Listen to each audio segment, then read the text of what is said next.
빌립보서 3장 7절부터 14절까지의 말씀을 한 절씩 교독해 올리겠습니다.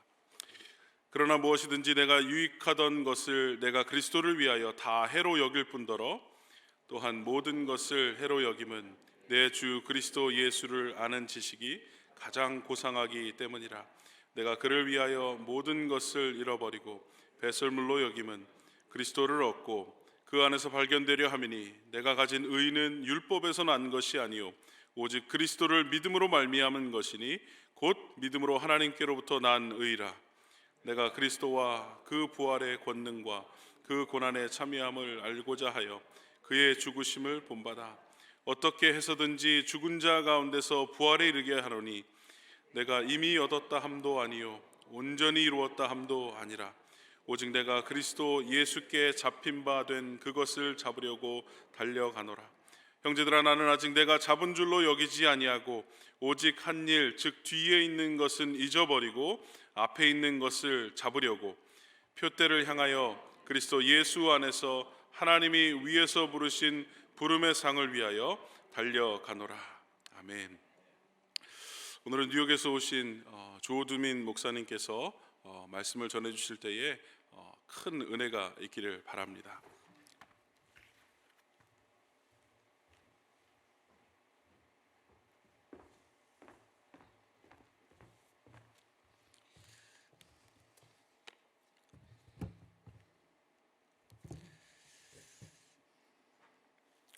안녕하세요. 조두민 목사입니다. 이렇게 귀한 말씀을 전할 기회를 주셔서 참으로 감사를 드립니다. 어린 시절에 종종 바람개비를 만들어서 놀던 기억이 납니다. 이 나선형으로 접은 바람개비를 나무젓가락에 핀으로 꽂아서 그 바람에 의해 돌아가게 하면서 달리면서 놀던 기억이 떠오릅니다. 이 바람개비가 돌아가는 데 중요한 요소는 바람입니다. 바람이 불어오면 가만히 있어도 바람개비가 돌아갑니다. 그런데 바람이 불지 않을 때는 바람개비를 돌리기 위해서 어떻게 해야 되냐면 내가 달려가야 되는 것입니다. 이 말은 인간관계론의 저명한 학자인 데일 카네기가 한 말이기도 합니다. 바람이 불지 않을 때 바람개비를 돌리는 법은 내가 달려가는 것이다. 성도는 사명이라는 바람개비를 손에 쥔 사람들입니다. 우리는 이 바람개비를 돌리는 사명이 있는 사람들입니다. 이 바람개비가 크던 작던 우리에게는 이 바람개비를 돌릴 사명이 있는데요. 이 바람개비를 돌리기 위해서 필요한 것은 달려야 한다라는 것입니다. 우리가 바람을 만들 수는 없지만 그 바람을 의지하여서 달려가야 될 의무와 책임은 있는 것입니다. 바람 대신은 주님께로 달려가야 되는 것입니다. 여기에서 중요한 것은 바람개비도 하나님이 주신 것이고 또 바람도 하나님이 주신 것이고 바람 자체가 하나님이라는 것입니다. 이 사실을 믿고 우리가 달려야 한다는 것입니다. 그러면 바람개비는 돌아가게 되어 있는 것입니다. 여기서 한 가지 더 생각할 것은 바람개비를 손에 쥐고 달릴 때 우리가 꽃길도 달리지만 우리가 돌짝밭도 걸어간다라는 것이죠. 꽃길을 달린다고 잘 달리는 것이 아니고 돌짝밭을 달린다고 해서 실패한 인생도 아닙니다. 잘못 달리는 것도 아닌 것이죠. 우리는 다만 우리의 사명의 길, 그 표대를 향해서 달려가면 되는 것입니다. 우리는 사명자이지 완성자가 아닌 것이죠. 하나님 우리를 사명자로 부르셨고 우리를 사명자로 사용하실 뿐이지 우리는 완성자 되신 하나님을 의지하면 되는 것입니다. 그래서 성경이 말하는 것과 같이 우리 할 일은 씨를 뿌리고 물을 주는 것입니다. 자라게 하시는 분은 오직 하나님인 것이죠. 사랑하는 열린문교회 성도님들이 위에서 부르신 표대를 향하여서 사명의 길을 묵묵히 걸어가시기를 간절히 축원드립니다. 오늘 함께 은혜 나눌 사도 바울이 그렇게 표대를 향하여서 달려갔던 인물입니다. 묵묵히 그 길을 달려갔죠. 그는 자신의 삶을 그리스도 안에서 하나님이 위에서 부르신 부르심의 상을 위하여 달려가는 인생이라고 정의하고 있습니다. 성도라 부름받은 우리 모두는 이러한 부르심이 있습니다. 사도 바울은 그리스도를 만난 이후에 거침없이 표대를 향해 달려왔습니다. 그리고 우리에게 그러한 삶을 살 것을 권면하고 있는데요. 저는 십자가에서 다 이루었다고 말씀하신 예수 그리스도, 예수님의 마지막 유언의 말씀 이후에 인간으로서 가장 부끄러움 없이 후회 없는 인생을 살았다라고 고백할 수 있는 사람을 한 명 꼽으라고 하면 저는 주저없이 사도 바울을 꼽을 것입니다. 그가 디모데후서 4장 6절과 7절의 말씀에 이렇게 얘기하죠. 전제와 같이 내가 부어지고 내가 선한 싸움을 싸우고 나의 달려갈 길을 마치고 믿음을 지켰으니 라고 영광스럽고 감격스러운 고백을 합니다. 바라기는 저와 여러분의 여기 앉은 성도님들께서 마지막 인생의 종착지에서 이러한 믿음의 고백을 할 수 있기를 간절히 소원합니다. 우리가 이 바울의 모범을 따라서 표대를 향하여서 달려갔던 바울의 인생의 모범을 따라서 살아가는 은혜가 이 시간 임하기를 원하는데요. 그렇다면 구체적으로 이 표대를 향하여서 달려가는 인생은 어떠한 삶을 살아가야 하는지 두 가지로 은혜를 나누도록 하겠습니다. 첫째는 표대를 향하여 달려가는 인생은 그리스도와 함께하는 인생입니다라는 것입니다. 바울 사도가 이렇게 표대를 향하여서 위에서 부르신 상급을 위해서 달려갈 수 있었던 결정적인 비결은 무엇이냐? 그것은 다름 아닌 예수 그리스도와 한 몸이 되어서 함께 살았다라는 것이죠. 표대를 향해서 달려가는 인생을 한마디로 정의하라면 그리스도와 함께하는 인생이라는 것입니다.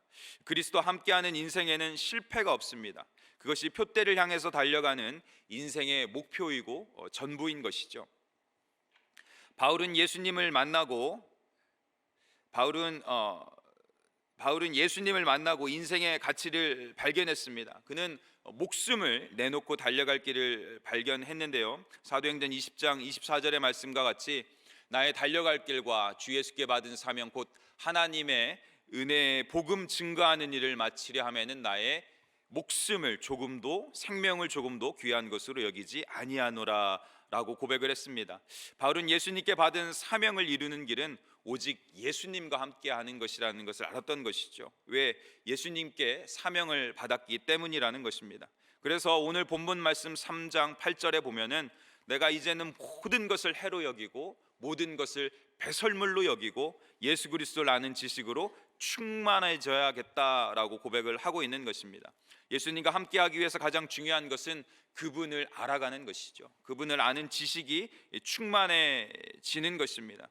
우리가 채우기 위해서 비워야 하듯이 배설물인 것은 버리고 비워야 하는 것입니다.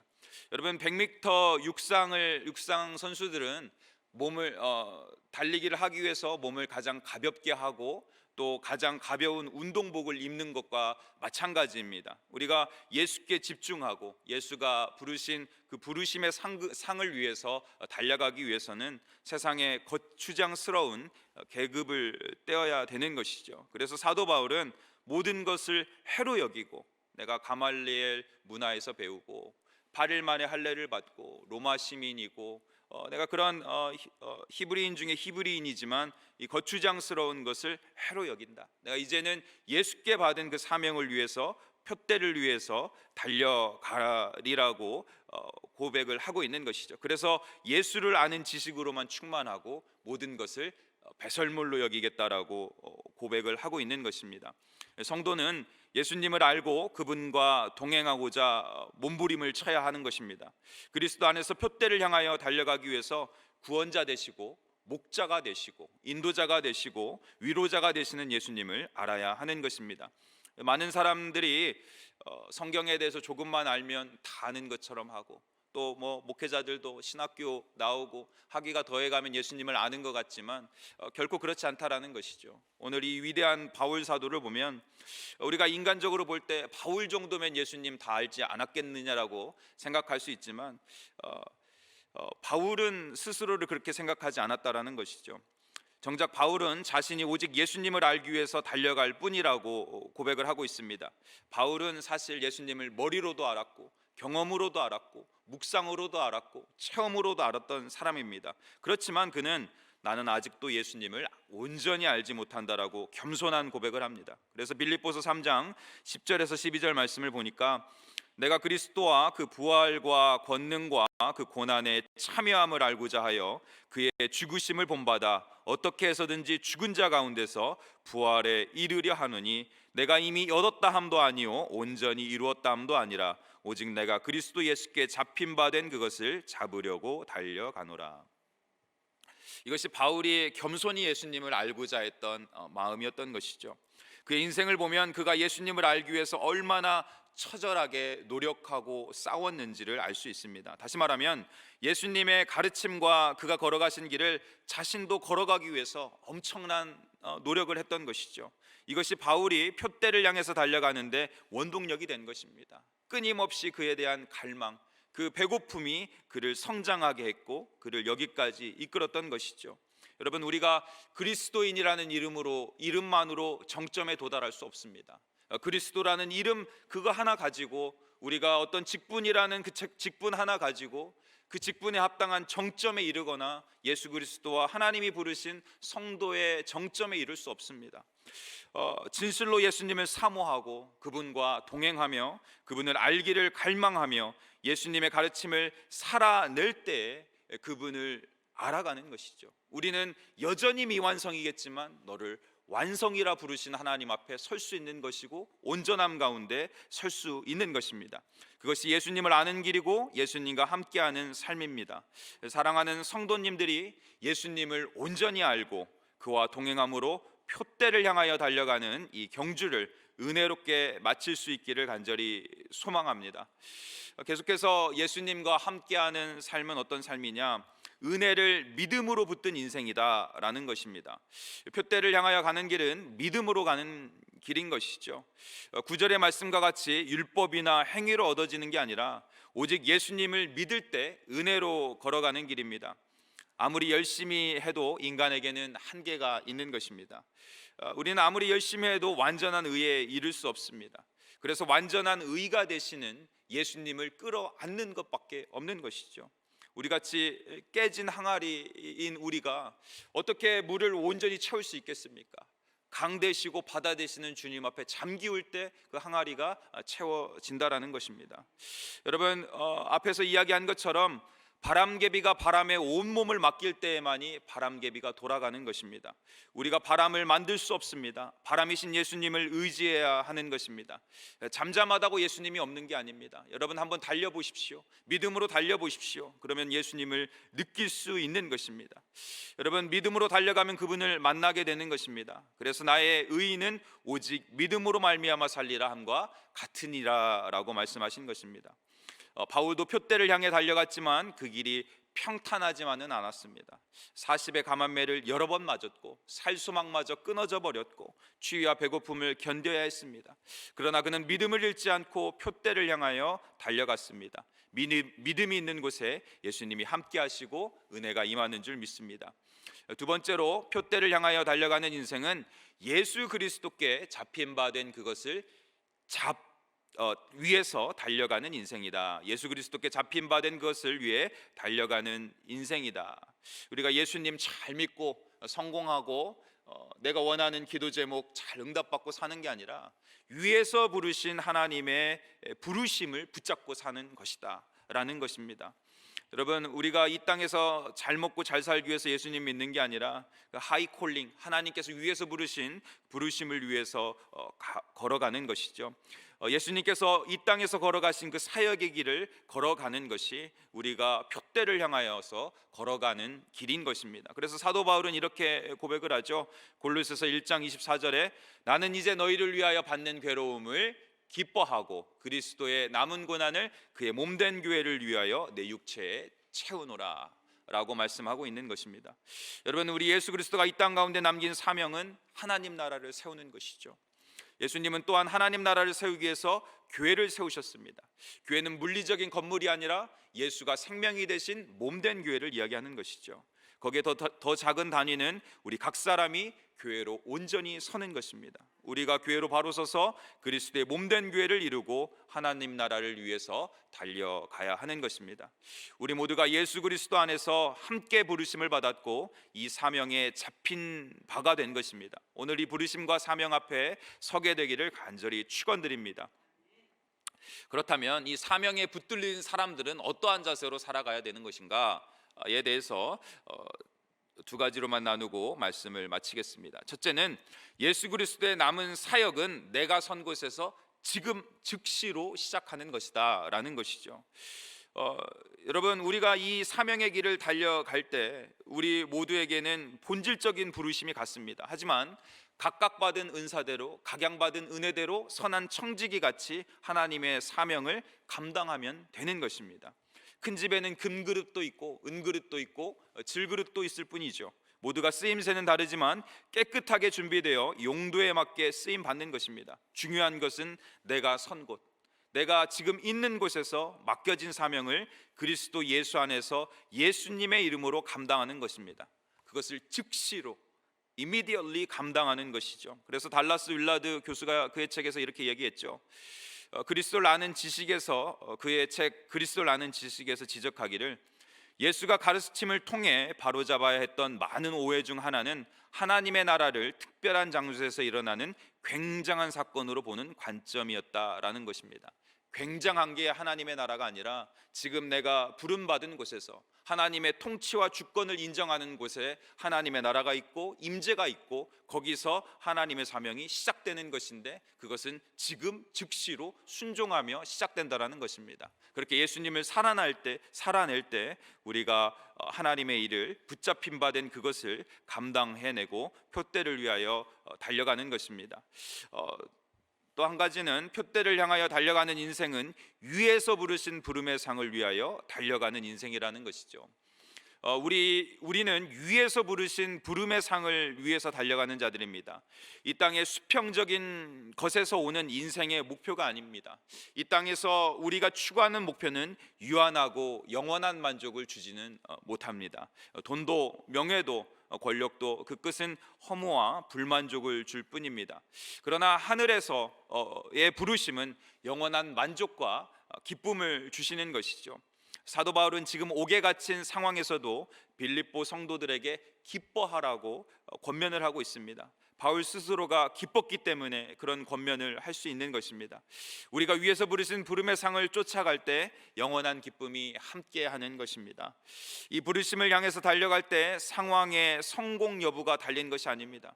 우리는 절대자 하나님께서 부르신 그 길을 묵묵히 걸어가면 됩니다. 비가 온다고, 눈이 온다고, 돌짝밭을 걷는다고 낭망할 필요가 없습니다. 꽃길을 걷는다고 햇빛이 쨍쨍 찐다고 우쭐할 필요도 없습니다. 이 부르심의 길의 성공의 여부는 상황에 달린 것이 아니기 때문입니다. 우리는 그저 그 길을 묵묵히 최선을 다해서 걸어가면 되는 것입니다. 그래서 16절 말씀은 오직 우리가 어디까지 이르렀든지 그대로 행할 것이라 라고 이야기를 하는 것입니다.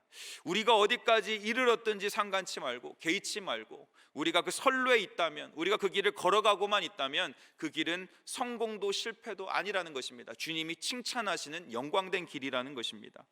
여러분, 언젠가 하나님 앞에 서게 될 때 부름의 상인 금면류관을 받게 되는 역사가 우리가 일어날 줄 믿습니다. 그때까지 섣불리 인생을 판단하지도 말고 절망할 필요도 없습니다. 묵묵히 부르심의 상을 위해 달려가시기를 간절히 축원드립니다. 여러분, 상대적인 것은 상대적인 어떤 것을 붙잡으면 그것보다 더 큰 게 있으면 실망하게 되고 부러워하게 됩니다. 하지만 절대적인 것을 붙든 사람들은 흔들리지 않습니다. 여러분, 이런 절대적인 것을 붙들고 미래적인 것을 붙들고 영원한 것을 붙들고 나아가기를 간절히 축원드립니다. 마지막으로 한 분의 예화를 소개하고 말씀을 마치도록 하겠습니다. 불교 집안에서 미신을 이렇게 섬기는 그러한 가정에서 자랐는데 미국의 어린 시절 유학을 와서 돈 버는 게 삶의 목적이었던 그런 분이었습니다. 인생의 전 모든 걸 다해서 세상에서 최고의 부자가 되겠다라고 노력했던 한 청년이 있었습니다. 그는 20대 중반에 이미 미국의 월가에서 내노라 하는 회사의 부사장직에 오르고 돈을 많이 벌었습니다. 스포츠카를 수십 대 수집하고 그렇게 잘 나가는 청년이었지만 중학교 시절부터 손을 댄 담배와 술 그리고 마약으로 몸은 만신창이가 되었습니다. 그는 마약으로 실어증이 생기고 눈이 안 보이게 되고 이러한 것들이 억누르게 되었죠. 스스로 자제할 수 없어서 폭력으로 감옥도 가고 이러한 삶 가운데서 지쳐 결국은 우울증이 찾아와서 자살을 2번이나 하는 그런 극단적인 시도까지 하게 되었습니다. 그러던 어느 날 그가 인생의 허무함을 느끼고 이렇게 살아갈 때, 그의 형과 함께 차에 있을 때, 너무나도 초라한 자신에 대해서 생각하고 있을 때 어떤 한 남자가 와서 예수님을 소개하게 됩니다. 예수님을 만나고 나서 그가 자신도 모르게 하염없이 울게 되고 회개하게 되고 예수 그리스도를 자신의 구주로 영접하게 되고 온전히 변화된 삶을 살게 되었습니다. 지금은 목사님이 되어서 주의 종이 되어 전 세계를 다니면서 예수님을 전하는 삶을 살고 계시는데요. 이제는 오직 예수님만을 외치며 부르심의 상을 쫓아 살아가고 계십니다. 여러분, 사도 바울도 그렇고 이 목사님의 이야기도 그렇고, 여러분, 이 이야기는 우리에게 그저 감동만을 주려는 게 아니라 이러한 사람이 있다라고 우리에게 그냥 들려주는 그런 이야기 정도나 간증이 아닙니다. 사도 바울처럼 또 이 목사님처럼 이러한 사람도 예수 그리스도 안에서 표대를 발견하고 부르심의 상을 발견했을 때 어떻게 살아갔느냐를 우리에게 말씀해 줌으로 말미암아 너희도 이렇게 살아라, 너희도 이렇게 이 길을 걸어가라고 우리에게 말씀해 주고 있는 것입니다. 저 여러분이 다시 한번 우리를 구원하신 하나님의 은혜에 감사하여 이 목사님 마지막 인터뷰를 봤더니 이런 얘기를 하시더군요. 나를 구원하신 예수님, 나를 부르신 예수님 위해서 의리를 지키고 책임을 다하여 이 길을 끝까지 갈 것이다. 여러분, 신앙 양심을 가지고 표대를 향하여서 위에서 부르신 부르심의 상을 향하여 갈 때, 여러분, 신앙 양심을 가지고 의리를 지키고 책임을 다하여서 이 길을 걸어가기를 간절히 축원드립니다.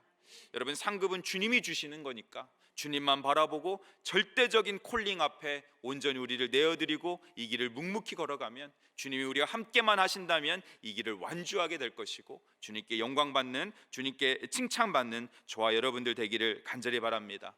여러분 손에 쥔 바람개비를 다시 한번 돌아보십시오. 그리고 그 바람개비가 바람개비를 돌리기 위해서 오늘도 묵묵히 달려가는 저와 여러분들 되시기를 간절히 축원드립니다.